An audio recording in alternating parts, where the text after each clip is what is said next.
I agreed to do today's video on forgiveness. Forgiving your enemies, forgiving your friends, forgiving anyone that may have slighted you or, hurt your feelings or did some major damage in your life, who may have betrayed you, hurt you, all those things. So I'm gonna do what I feel comfortable doing when I talk about these types of topics, and that is give personal experience and how I dealt with forgiving. Now, I am a very forgiving person. There was a time where I felt like people had to earn forgiveness, or people had to come to you in order for you to forgive them. And that's how I kind of did my forgiveness. It was in that way. I felt like people had to earn my forgiveness, or they just didn't deserve to be forgiven for what they did. I'll never forgive them for what they did. And I would just mean mug people, like that. And that was not good. That's not a healthy life to live, to walk around with something in your heart towards anyone at all. And we've all been through difficult times, and I've myself have been through a lot of things, like things you would never imagine somebody could go through and still be alive today to even make videos talking about it. So with forgiveness, I had to learn how to properly forgive people, and even from your childhood, even people you have never seen in ages. Oh my gosh, in ages, you have to forgive them so that you can move on with life. And the world is getting smaller and smaller. You're going to bump into people, you're going to bump into your enemies and people who do you wrong eventually. Some of them don't even know that you have something against them sometimes. So it's so many different situations, and everybody's different, and so everybody's situation is different. And just as how the Bible says that, you must forgive your enemies and forgive people because you want God to forgive you when you do wrong, because if you don't forgive people, how do you expect God, Jesus Christ, to forgive you? And Jesus is an excellent example of forgiveness. I mean, he, like I said in my last video, how he was betrayed by people around him, people who said they loved him, people who said they would never forsake him and turn on him. They turned on him, and these were some of his disciples. But the way in which Jesus handled it, he handled it with peace and love. He loved them, and he knew that they're humans. So even though they're saying this stuff, he can see far ahead in the future that they're not strong enough. They're weak. They're gonna turn against me. It's just gonna happen. But even though he knew what was gonna happen, he knew who the type of people they were. He didn't hold any grudge towards them. He didn't hate towards them. He didn't, treat them in any way that would be harsh or mean or with attitude or anything like that. He continued to strive with them, continued to teach them, and everything. So that's an excellent example to have. It's basically be kind to your enemies, be gracious with them. You don't have to be best buddies and best friends with them. Definitely not, because you're not going to forget what they've done. I'm sure Jesus didn't forget what people have done to him, but you still have love in your heart that you shed abroad, and you still have to, love your enemies and treat them with kindness. That's the best way to get at somebody's to, be happy, and they come across you and they see how happy you are and how kind you are to them. Be extra, extra kind to them, like that'll throw them off. And I've seen, this done, and I started following suit. My husband is an excellent example of that. I don't even know how he does it, but he's come a long way as well, and he's learned a lot in his life. And when he became a Christian, it completely changed his personality, his characteristics, and I see him like my ultimate, like, I want to be like you. Like, how is it that you can still stretch out his hand and be gracious to you? He'll be there for you. He will do whatever it is for you. His kindness is just ridiculous. Like, he's an excellent example of what a Christian should show towards their enemies. And so I try to emulate that. In the beginning it was rough for me because I started feeling some slightness towards people around me in my new crowd, and it wasn't like they were doing major things. I've been through worse, but I still had some things in my heart and some trust issues in my heart towards people.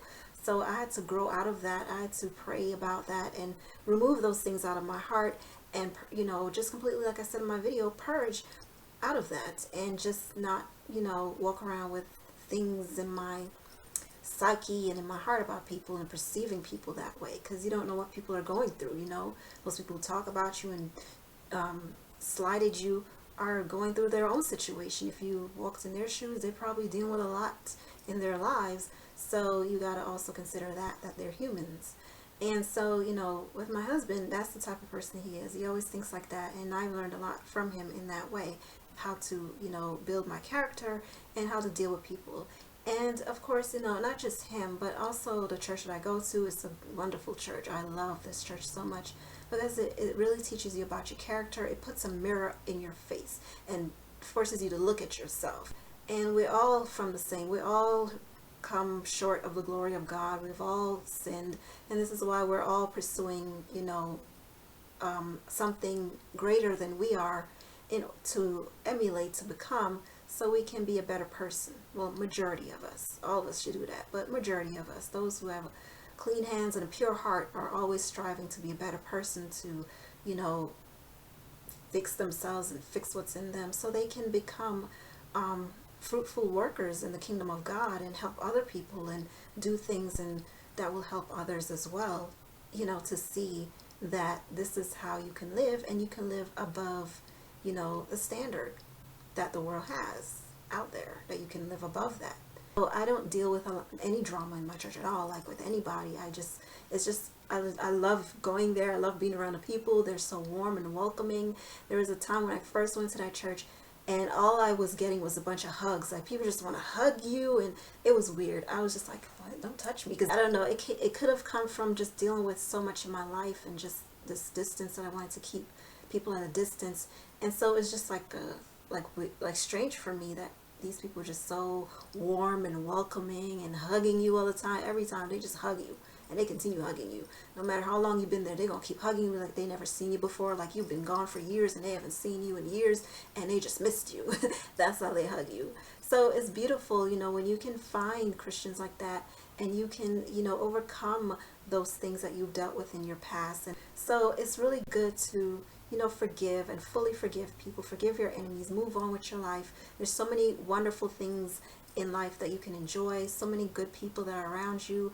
Sometimes we neglect those people that were there for you, because we're so consumed in wanting to get back at somebody and just consume in ourselves and thinking about this person who's probably not even thinking about you anymore. They did what they did and they moved on. Forgiveness is not just for the other person, it's for you as well. It's for you to grow. It's for you to become a healthy, living, breathing human being on the planet Earth who has a lot to contribute to humanity. So you don't want to be stifled by that. So that's why it's very important to forgive people and to move on with your life and not dwell on the past or deal with these people. And it's okay to stay away from people. Just because you are a Christian and you don't, want to deal with certain people anymore doesn't mean that you're wrong for that, or you're just a mean person, or you're unforgiving person. You have something against them. Not necessarily. You just want to keep a distance, and that's a good thing to do. If you know somebody who really, certain things about them that just rub you the wrong way, you're not going to force yourself amongst them.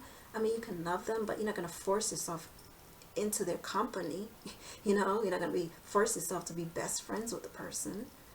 You're not obligated to do that at all, but you are obligated as a Christian to forgive them and keep it moving. And you are free enough to, keep them at a distance. You're not going to forget what they did, and that's perfectly fine. But as long as you forgive, and as long as, if they needed something, or if you see them in need and you know that you have the heart to reach out to them and help them, then you've fully forgiven them, that you have no heart against them. And again, with my personal experience, that's what happened to me when I completely purge and forgive these people for talking about me, and the person that I truly cared about and really loved, that person who was a part of the whole craziness that was going on. It came a part in my life when it came a point in my life where I crossed paths with this person multiple times, And I knew that I had nothing against them because I was able to communicate with them, help them with little projects that they wanted me to help them with. And you know, I was also being aware as well to keep a certain distance, because I was able to pick up that they were trying to include me into things because they wanted a way back in again with me, you know, to start something again with me. So I was fully aware of that. So and it came out that that's what they themselves said it. So I was like, yeah, you know, I forgive you, but I'm going to protect myself. And I'm here for you. If you need me, I'll be a friend to you. I'll be there for you. But I cut it off somewhere.